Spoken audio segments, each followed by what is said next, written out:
Good morning, students. After doing fuels principle, today we are going to start with the principles that are given by F.W. Taylor. And these principles are called the scientific principles because behind all these principles there is science. So let us start with the principle. The first principle is science, not rule of thumb. Now, when there was no science, people, what they used to do when they were not educated, they used to use their thumb.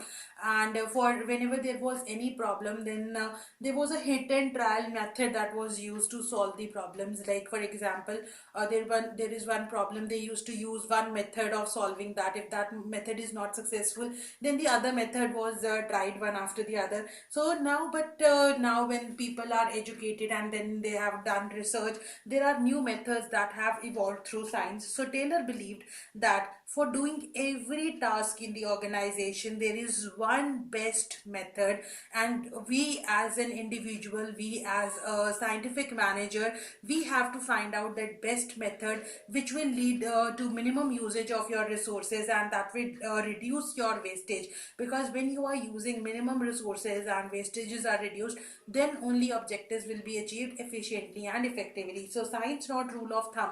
This principle says that in an organization, that best method of doing the job has to be find out, and that method, and according to that method only work should be done in an organization. So it is the duty of every manager to find that best method where work will be completed with minimum resources and minimum wastage. So it says science is not a rule of thumb. Everyone cannot be a good manager. You have to learn things, you have to understand the best method, then only you will be able to come up with the best method of doing the job. Right? So the next is harmony, not discord. What is harmony? Harmony means when you are working together and you understand each other. Now, according to this principle, Taylor believed that only those organizations are successful in the business world where you'll find complete harmony between the workers and management. Means workers and management, they do understand each other. Now, when a company is flourishing and they are earning huge profit, it becomes a responsibility of that organization to take care of the workers, so that workers are satisfied and they work hard with hard work and wholeheartedly for the organization.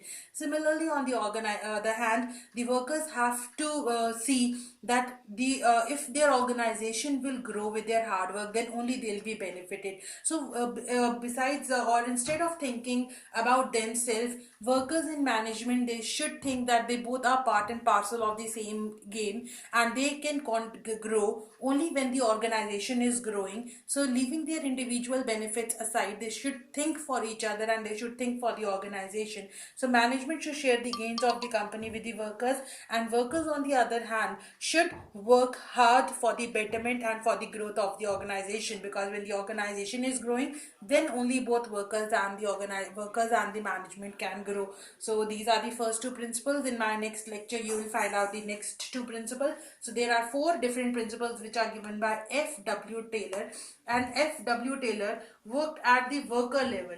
So all these principles that are given by Taylor, these are for the workers who are doing manual work and who are working for the organization in a manual way.